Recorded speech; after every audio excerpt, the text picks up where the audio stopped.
Stardust Crusaders is what got me hooked on the JoJo series. After watching about 8 episodes, I even went back and decided to re-watch all of Part 1 and Part 2 as I didn't like them before. I even made analysis videos on both of those series as well, which you can check out, links in description. But now that I've had the time to watch all of Part 1, I think it's time we lay down the law and talk about Stardust Crusaders. Ladies and gentlemen, this is a new series I'm calling The Good, The Bad, and The Bizarre, where I look at JoJo from a critical, fair, and balanced subjective point of view. If you do not like that I will be talking negatively about JoJo, please dislike the video and leave the video. But if you aren't that shallow and you would like to join me in talking about a really fun season of JoJo, then please sit down with me and leave your thoughts on the anime in the comments below. So, starting off, let's talk about the good. And I think that's really a simple thing because I think the characters in this show are the best aspect of this show. And this is kind of a thing for both Phantom Blood and Battle Tendency, but I think it's more of a thing here because of the way this show is structured. I mean, just as an example, I mean, they're all really well characterized. I like Joseph's over-the-top reactions. I like Jotaro's tsundere-like features. I like how he calls Holly a bitch, which I think is absolutely hilarious. I love Holly as well, as you guys know very well. I also love Polnareff's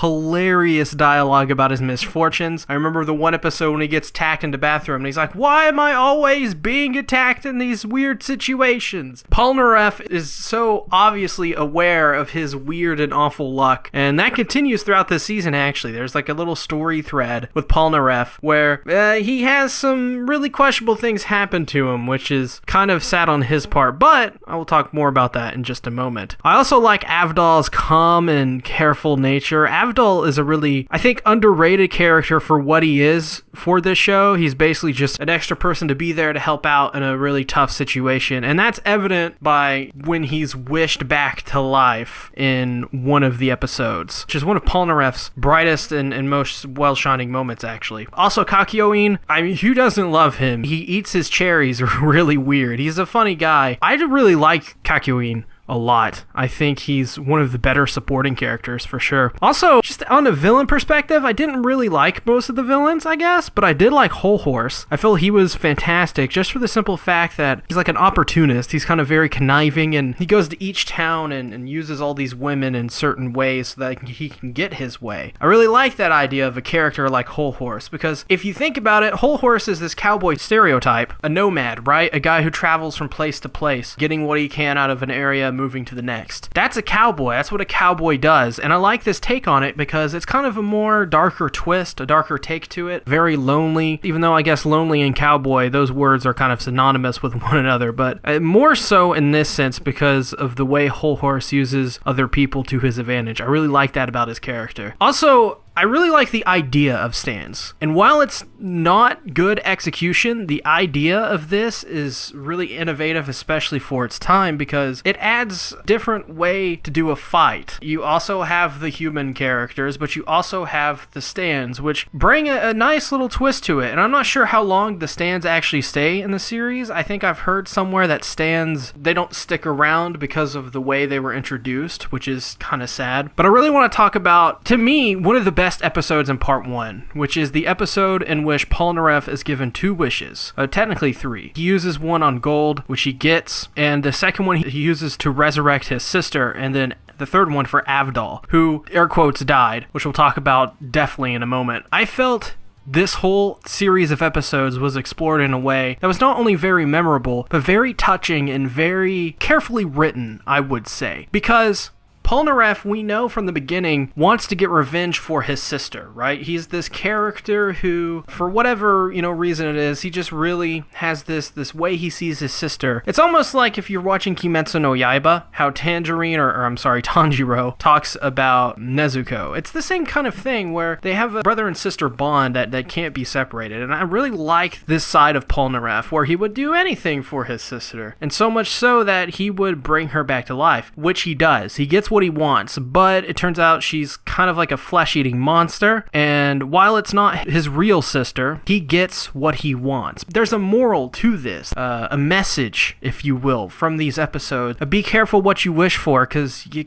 just might get it, but not in the way that you would be expecting. And I like that a lot. It really shows that there is nothing that can grant you omnipotent wishes, right? There's nothing like that. You have to go out and you have to deal with what has happened, and you have to make the best of whatever situation is. You have to put your head down, and you got to act like a man, and you got to push through it, because otherwise you can't just wish for things and get them. And I like that. It's a really nice message, and I like the way they explore that whole episode, really. But now let's get into the bad. And there's a lot of bad in this show, which is funny because when I first made a video about Stardust Crusaders, I praised it very much. There's a reason I praised it, because the beginning of this series is a rather different take. It shows you a different side of characters like Joseph, and it shows off new characters. But this show, after that initial introduction of those characters and the plot, it starts to meander as they start to go around and travel. I think after they meet Whole Horse, I think after that it kind of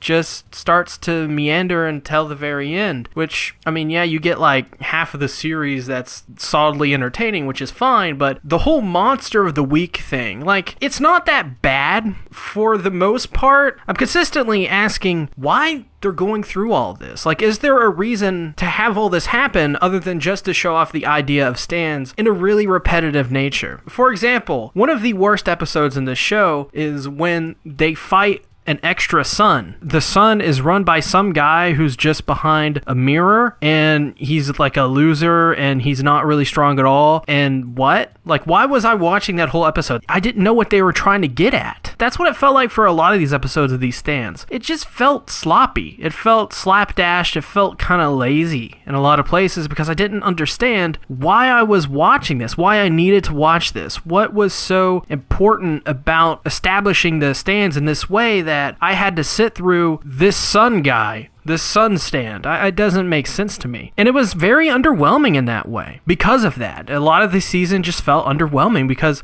we got off to a really great start. We did, and it just, meandered. Some other questionable things, though, like Avdol dying. What was the actual point of Avdol dying? Because earlier on in the show, he gets shot in the head, and he's gone for a lot of the season. And then he just comes back like, Whole Horse grazed my head. Look, guys, there's just like a wound up there. It was so dumb. The payoff to this whole thing was just that Polnareff was saved. If Avdol never died, this whole situation probably would have never happened. I don't know, this whole thing with Avdol dying, it felt needless. It felt like a cheap way to get him off the screen so you can have this surprise of like, oh, look guys, Avdol isn't dead. But at the end I was left wondering what was the whole point to begin with. And I don't know, I feel like Stardust Part 1 is way better than Phantom Blood, though only by a certain margin. And I didn't at all like Phantom Blood. I found it really boring, but I've somewhat have been entertained by Stardust, so I think it's better than Phantom Blood. Which brings me to the bizarre. One of the bizarre things in this season is the Dio build. This whole thing is so that it builds up these characters so that you can see them fight Dio. For Dio himself, I feel like I'm obligated to get excited for it. Not because I actually am. He just pops up every now and again. You see a short sequence where he's in like a shot or whatever. He's doing something super evil. But I don't feel like I should be excited for Dio. And I think that's large in part because of the monster of the week. I think that's another one of these really bizarre things they decided to do. It was just a really strange way to introduce this whole concept of this show. And another bizarre thing was the animal abuse. Like the lady who tries to kill the cat, or the camels almost dying in that sun stand episode. That felt really weird to me.